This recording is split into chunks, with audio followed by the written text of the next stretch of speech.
लोग के बेहद मांग पर एक और बिरहा का प्रस्तुति शैलपुत्री फिल्म्स स्टूडियो अरोरा मिर्जापुर हमारे बड़े भैया दिनेश प्रजापति जी के देखरेख में हो रहा है ये रिकॉर्डिंग। हम लोग गीत भोजपुरी बिरहा गायक स्वर्गीय शिवाजी प्रजापति के सुपुत्र मुकेश प्रजापति कुसही शिकार का चकिया चंदौली उत्तर प्रदेश एंड हमारी पूरी पार्टी के आवाज में आप लोग सुनल जाई। हमके आशा ना बल्कि पूर्ण विश्वास की जरूर पसंद आई। जैसे हर कैसेट में आप लोग प्यार दुलार आशीर्वाद दे ले जान वही तरह एहू कैसेट के आप लोग आशीर्वाद प्यार दुलार दे जाई। आई मास्टर साहब 4 लाइन भूमिका में कहना है।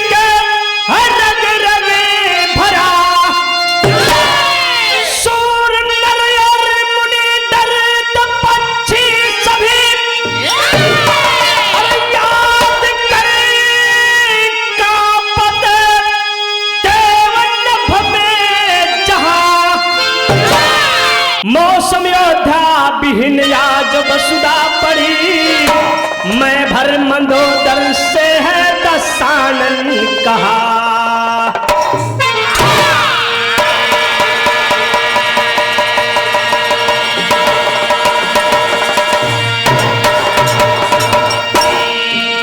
मौसम योद्धा बिहीन या जब सुदा पड़ी मैं भर मंदोदर से है दसानन कहा। बिरहे का शीर्षक है रावण का अभिमान। बिरहा वीर रस कवा जरूर पसंद आए। वह कवाली का टुकड़ा बा कैसे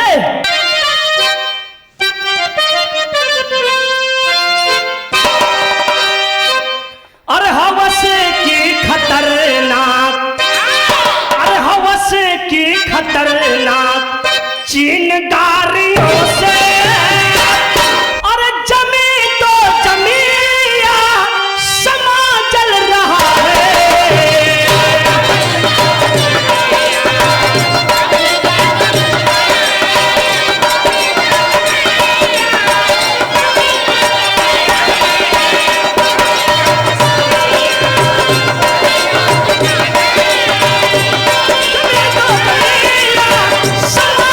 रहा है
एजे से बिरहा का शुरुआती भई कैसे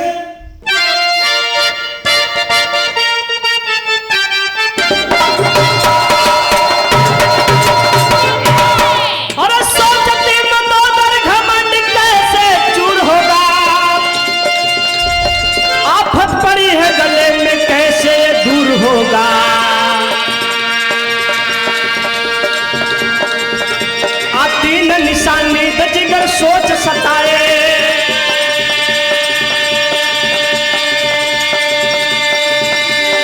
पहुंचे हैं तब नारद मुनि बीड़ा को बजाए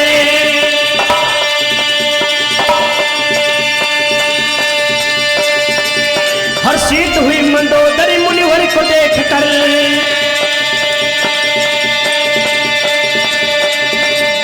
छूने चली है पैर भारी कष्ट को लेकर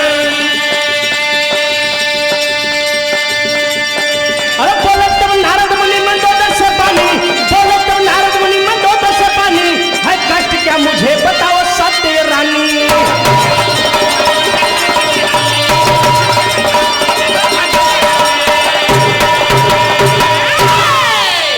ए बाबू बात के समझ ला।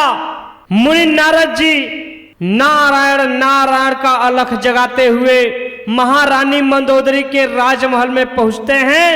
महारानी मंदोदरी देख करके मुनि जी का पैर छू करके आसन ग्रहण कराती है और महारानी मंदोदरी कहती है मुनि जी हमारे सर पर शनि सवार हैं जो रात को नींद और दिन को चैन नहीं लेने देता है। तब नारद जी कहते हैं अरे महारानी जी आप साफ साफ बताओ हमारे समझ में नहीं आ रहा है क्या कर रही हो। तब महारानी मंदोदरी कहने कि हमारे सर पर शनि ग्रह सवार है। मुनि जी कहने कितना हो बड़ा शनि ग्रह हो मैं ठीक कर दूंगा। इतना बात सुनकर के मंदोदरी कहती है क्या तर्ज लगा।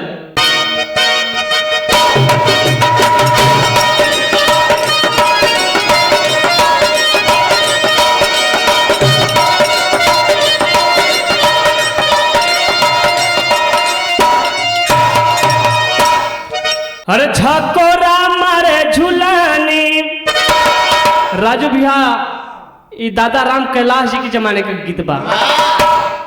कैसे गावे अपने लहजा में अरे झकोरा मारे झूलानी साड़ी लहराए हो झकोरा मारे झूलानी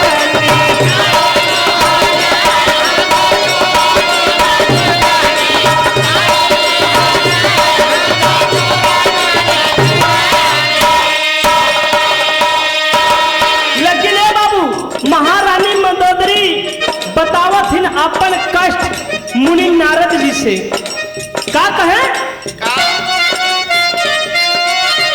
अरे पढ़वले परेशानी कले कि हमार सैया जैसन हुआ कि जब आवल तो अपना बड़ाई अपना बिरताई अपना बलवानी वाली बात बतावलन हमार तन को सुनबे ना करलन।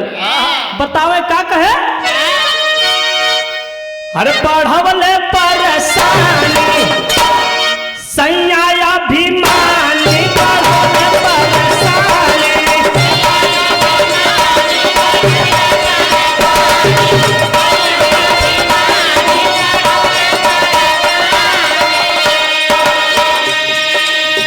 रतिया दिनवा छतिया पे धर सुनी मुनिवर ज्ञानी पढ़वले परेशानी सैया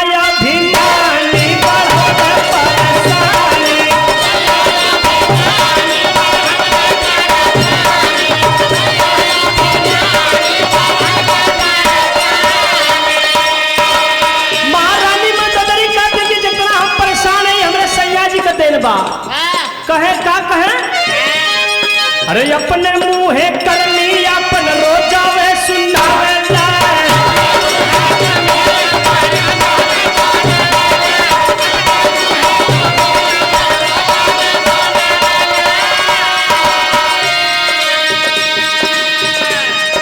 ठोके मुसरी पल्ला जब मोरा लगे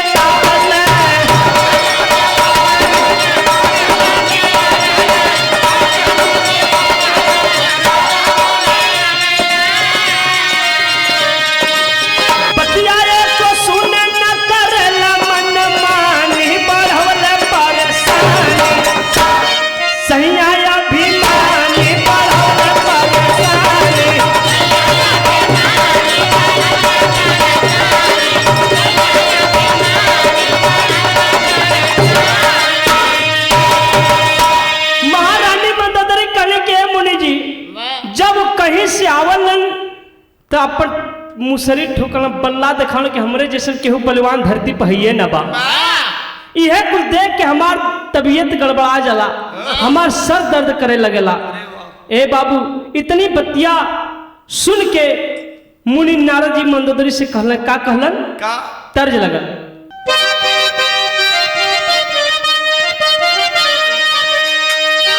अरे अपना दे दाखिले दारे कजारा,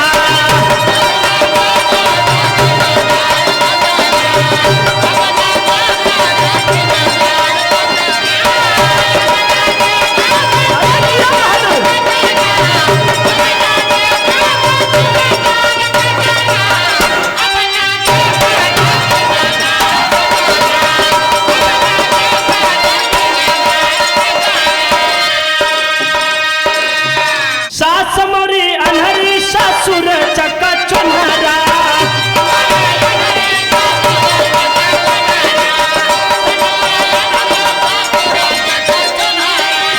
तू अलबेली हमार रही मुंगरा, तू अलबेली हमार रही मुंगरा, अब ना दे दाखिले दारे कजारा।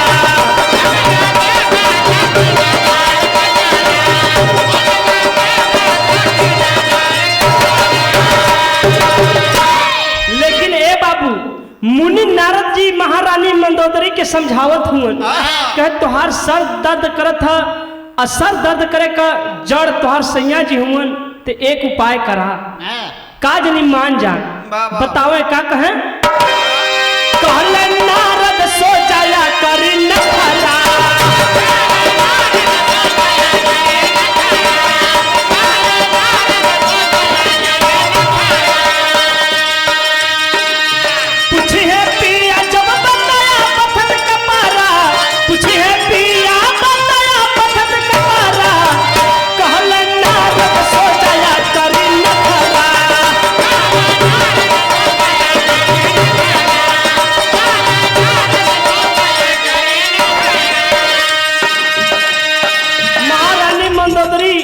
कहथिन कि मुनि जी अगर नखड़ा बना के हम सूत जाओ तो फिर कैसे ठीक हो। बतौलन कल एक उपाय बा, यही उपाय के बतैया जब अहन तब का कहलन, ठीक होवे के उपाया बताया,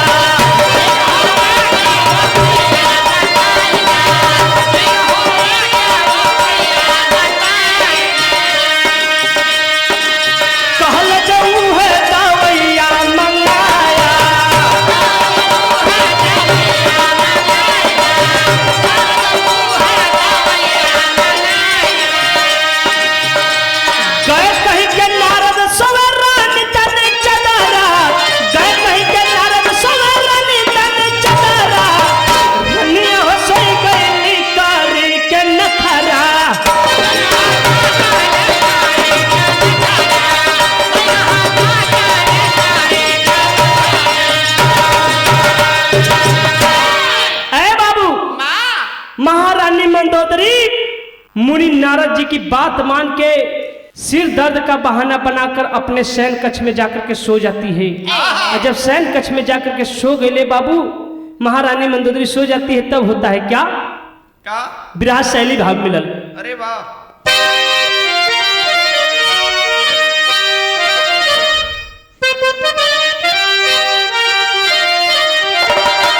अरे बिरतैया बिरतैया चकना चूर करवे ना, अरे कब की सेज सजा पर चिलमन में चिरैया रे चिरैया रे चिरैया,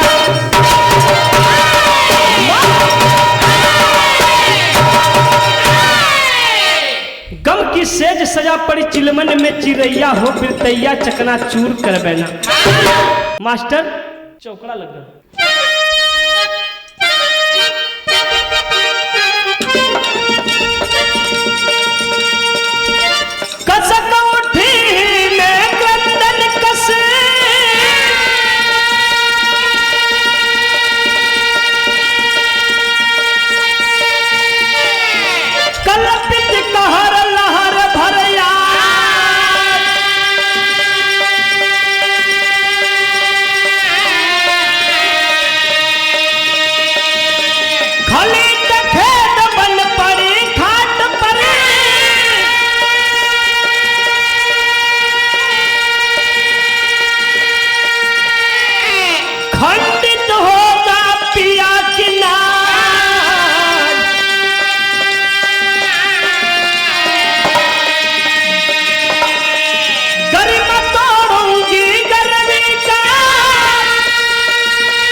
महाराजा रावण लंकेश आइलन अपने राजमहल में पहुंचते हैं और देखते हैं कि महारानी मंदोदरी दिखाई नहीं दे रही है। उसके सैन्य कक्ष में घुसते हैं, तब तक देखल कि महारानी मंदोदरी चदरा ओढ़ के सुतल है। देखलन तो सोचल कि का भइल बा, काहे बदे ऐसन केले हैं, का बात बा।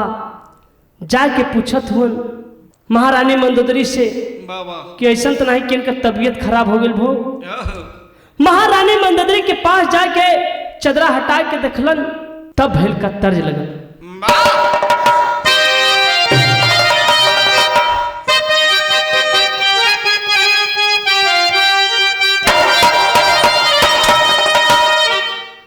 बड़ा पुरान गीत है, बतावल जला कि पुरान धुन जितने होला उतना लचकदार होला। कौनो दुल्ही अपने परदेसी सैया से मोबाइल पर फोन करके बतावत थे, कथे राजा जी अगर बंबई में गल हुआ अहा तो हमें ऐसा निशानी लेके अहा कि पूरे परिवार में दिखाई, सखी सहेली के दिखाई तो कहाँ से कोनो चीज बा। बतावे का कहे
लंकेशपति जब अपने महारानी मंदोदरी के पास गइलन, चदरा हटा के पूछत हुए प्रिय रानी, ए हमरे करेजा का टुकड़ा का भइल बा, काहे सुतल हो? अरे वाह, पूछत हो। कैसे पूछत हो बाबू? अरे कवन दुखवा रानी तोहके सतवला।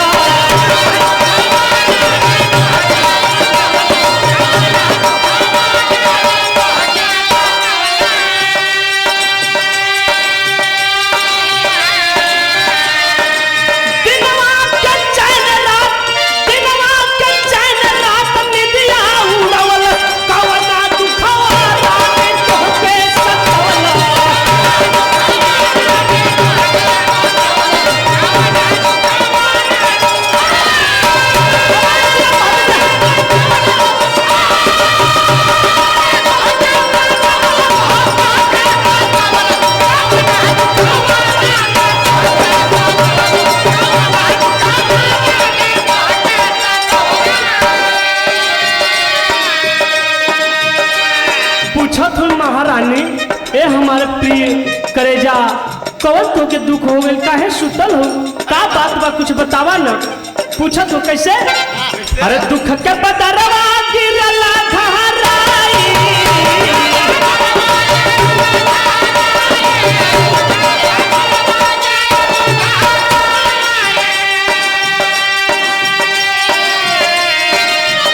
बेरी बेरी पूछे दसानन घबराई,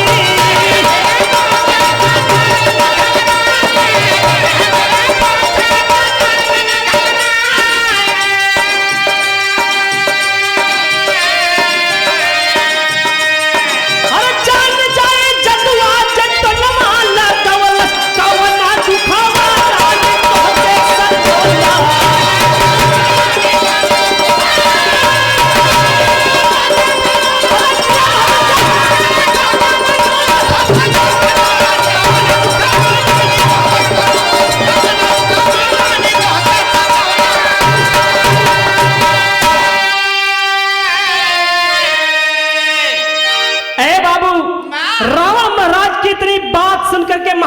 मंदोदरी कहती है वाह कि राजा हमरे दुख के कारण के तू का जानेला, हमरे ऊपर कितना बोझा बा, कितना दुख बा, तू के का पता बा।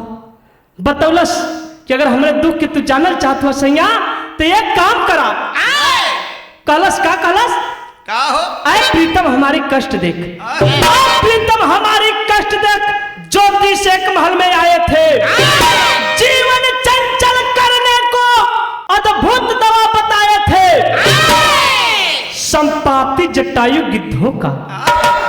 अरे संपाति जटायु गिद्धों का है दवा, कलेजा नजराना, स्वस्थ हो जाओगी रानी, लेकिन मुश्किल लगता है ले आना। महारानी मंदोदरी कहलीन कि तो के ना पता हो, एक ज्योतिष महल में आ रहा है जब तू ना रहा हो। क्या ज्योतिष जीवन चंचल अद्भुत दवा, एक मतलब कहाँ बताओ थे। रावण महाराज कहते हैं कि अरे प्यारी क्या हुआ, इसका मतलब हमने नहीं समझ में आओ था। अरे वाह महारानी मंदोदरी कहे सैया जी सुना, संपाति जटायु दुख गीत हूं, दोनों भाई हुए, जाए क्यों नहीं कलेजा लेके आवा, हमारे सर पर धै देबा तो हमारे सर का दर्द ठीक हो जी, सारा दुख ठीक हो जाई। करे पागल ये दुख गिद्ध के का कहा था, हम हजारों गिद्ध के कलेजा लिया नहीं। अरे कौन राजा महाराजा कौन वीर बलवान पुरुषन को मंगले हो तू, ये गिद्ध को हमर के का मंगल हो। के सैया बड़ा बलवान हुआ, बड़ा बलशाली हुआ, बड़ा बुद्धिमान हुआ, तो हमें यही दोनों गिद्धन का करेजा लेके आवा, हमारे सर पर धर दा, हमारे सर के दर्द ठीक हो जाए। ए बाबू इतनी बात सुन के महाराजा रावण चल दिलन, दोनों गिद्धन के खोज में, संपाति जटायु के खोज में चलल हुए। इधर संपाति जटायु दोनों तार के पेड़ पर बैठल हो, जब तार के पेड़ पर बैठल हो रावण चलल तो संपाति पूछत हो जटायु से कि भैया लगत है कि आज भूकंप आ जाई, हमहन के समझ में ना आवत, काहे को धरती हिलत है, काहे पेड़ हिलत है, भैया हमारे समझ में ना आवत, बात का है। जटायु संपाति से कहता है, क्या कहा, पपट में भाव मिलन।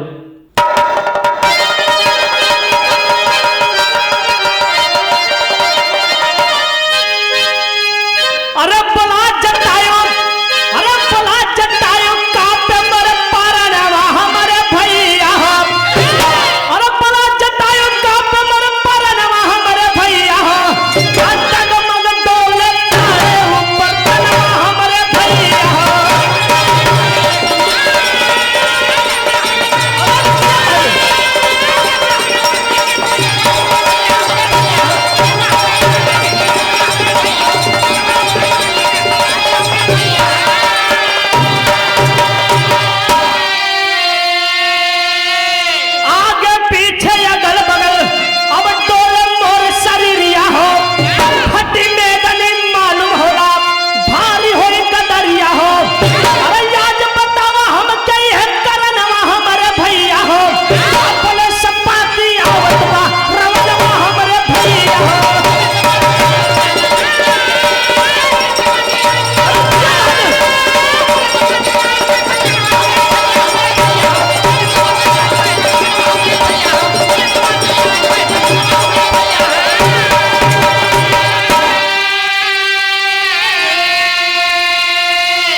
संपाति जटायु से कहत हूँ भैया अब लगत था हमहन के जिंदगी ना बची, कोनो उपाय करा, ना जान खतरे में बा।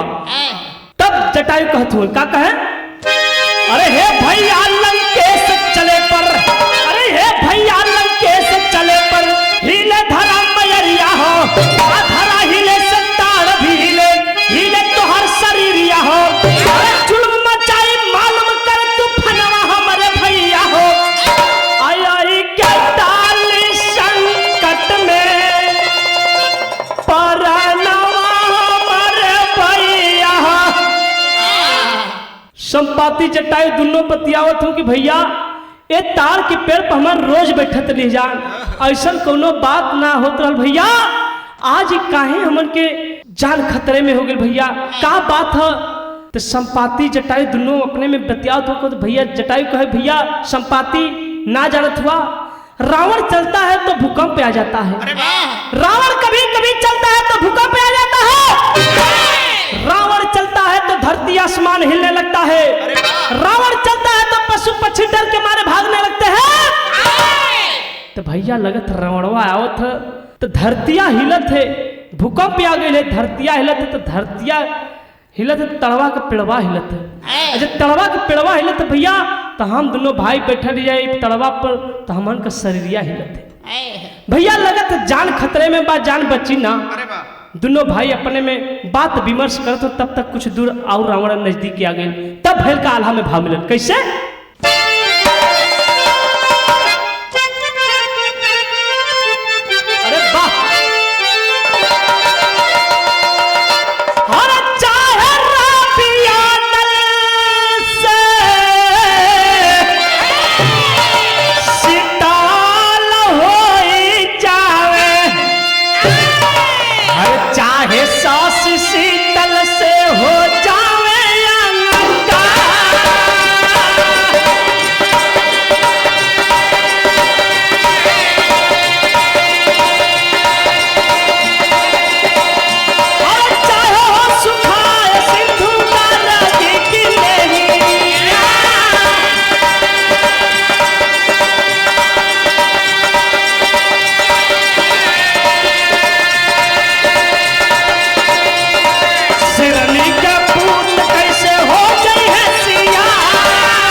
यह संपाति जटायु दोनों भाई अपने में बात विचार तार के पेड़ पर करत हुवन कि भैया हमार के जान खतरे में बा, जिंदगी बची ना भैया कोनो उपाय करो। संपाति जटायु से कहे, जटायु संपाति से कहे, तब तक रावण कुछ दूर और आ गई।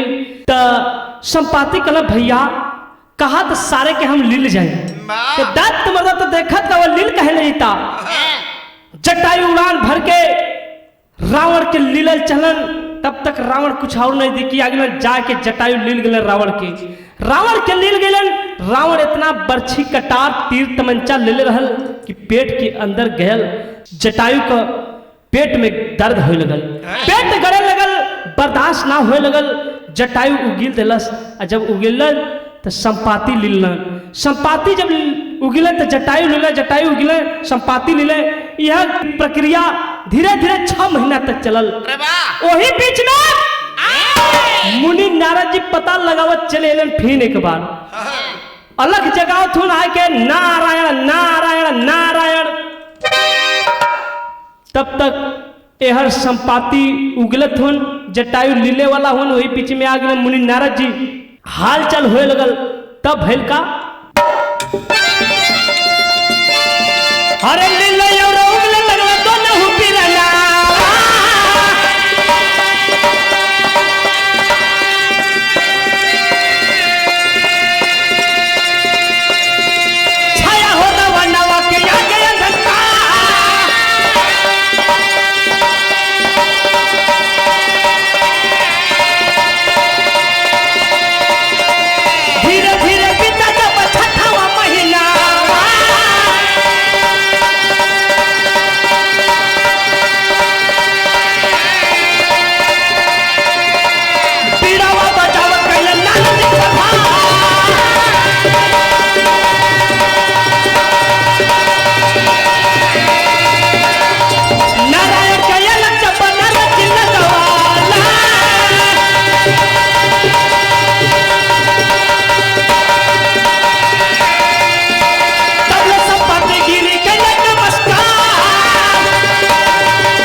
जटायु गिलत लीलत हवन वही बीच में मुनि नारद जी आ गिलन मुनि नारद जी से संपाति नमस्ते प्रणाम करत हुआ हाल चाल करत हुआ तब तक मौका पाए के रावण भागल चलस जटायु ना लील पोलन संपाति गिल हाल चाल करत मुनि नारद जी से तब तक रावण के मौका मिल गई निकल के भागल चलस और जान बचाकर भागते हुए रावण बगल में बहुत बड़ा सा मेड़िया रहल मेड़िया में जाके गिर जाता है रावण बाई के झोंक में गिर जाता है निकल करके भागता हुआ जब अपने राज दरबार में राजमहल में मंदोदर के पास पहुंचता है तो अपने पति को देख करके मंदोदरी कहती है राजा ए सैया तू कौने वर्दी में गिला कौन वर्दी बना के आ गिला रावण महाराज कुछ बोलत ना हो मुड़ी नीचे करके बैठल हो महारानी मंदोदरी उनके देखत है निरखत है कि आखिर हम इसे कही का तब भैर का खड़ी के अंदर भाव मिलल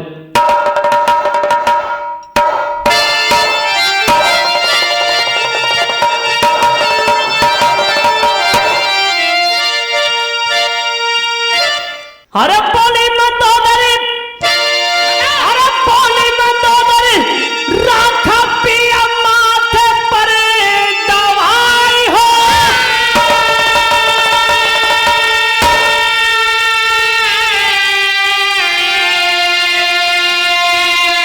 बैठल बा रवनवा ए बाबू बैठल बा रवनवा थू थू न लटकाई हो बैठल बा रवनवा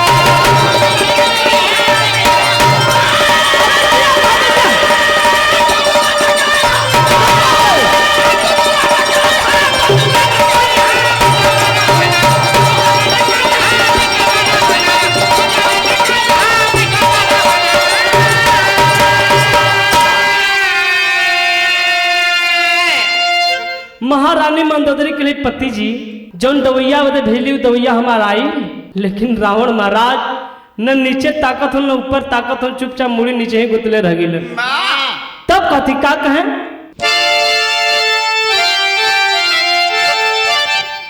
बोली मंदोदर दर्दवा से जान चल जाला बैठल पर रवनवा जैसे लागे मुहे ताला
बड़ा तू कहत रहा कि हमरे जैसन बलवान केहू होइए ना धरती पर, हमरे जैसन बुद्धिमान केहू होइए ना बा। हमसे सारा धरती आसमान कापेला, का कैला दवैया हमार कहाँ धैला, पूछत बार बार कहत का कहे। हरे केतना भैया में हरितर, केतना भैया में हरितर गावेला बड़ाई, अतिरिया के आगे नहीं लागे बीरताई।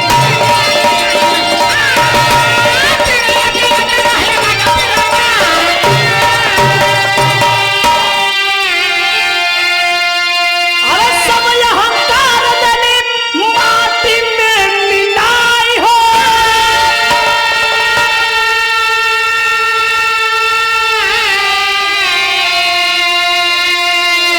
बैठल बा रवनवा ए बाबू, बैठल बा रवनवा थू थू न लटकाई हो, बैठल बा रवना।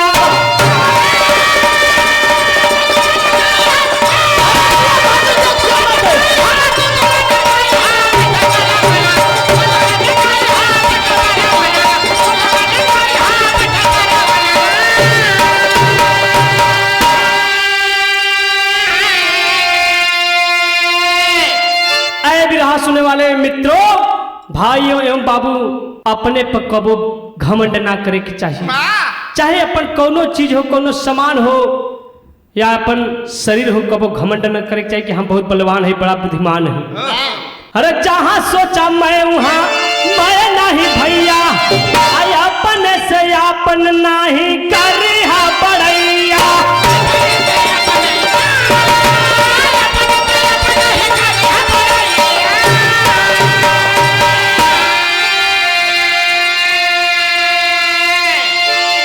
अपने से अपन कबो ना बड़ाई करे के चाहिए, ना अपन गुणगान गावे के चाहिए। कैसे आखिरी लाइन में कहना है। अरे पत्तू कहे ज्ञानी, पत्तू कहे ज्ञानी सिलवान पाना भाई हो,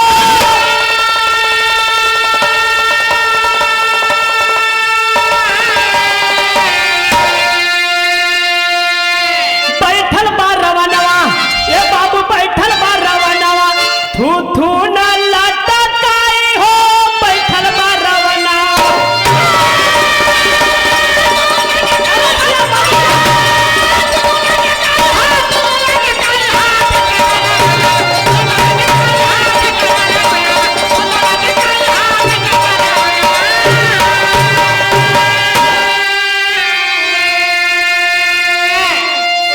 महारानी मंदोदरी के लिए सैया जी, आज तक हमें दवाई ना लीला, हमार तबीयत ना ठीक भइल राजा। बहुत बलवान रहा, बड़ा बलशाली रहा, कला हमसे धरती आसमान हिलेला। हमरा जैसे ज्ञानी केहू दुनिया में है या ना बा। आखिरकार में हम तो गिद्धन का करेजा मांग ले ना, जब तू गिद्धन का ना लीला तो महापुरुषन बलवानन का कैसे लिए बा। एजे से हमरे बिरहा का आखिरी लाइन में खानदान का परिचय है। कैसे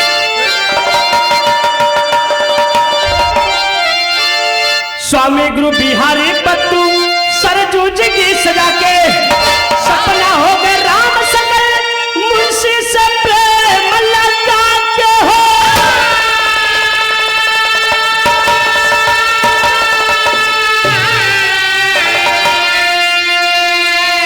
बिरतैया बिरतैया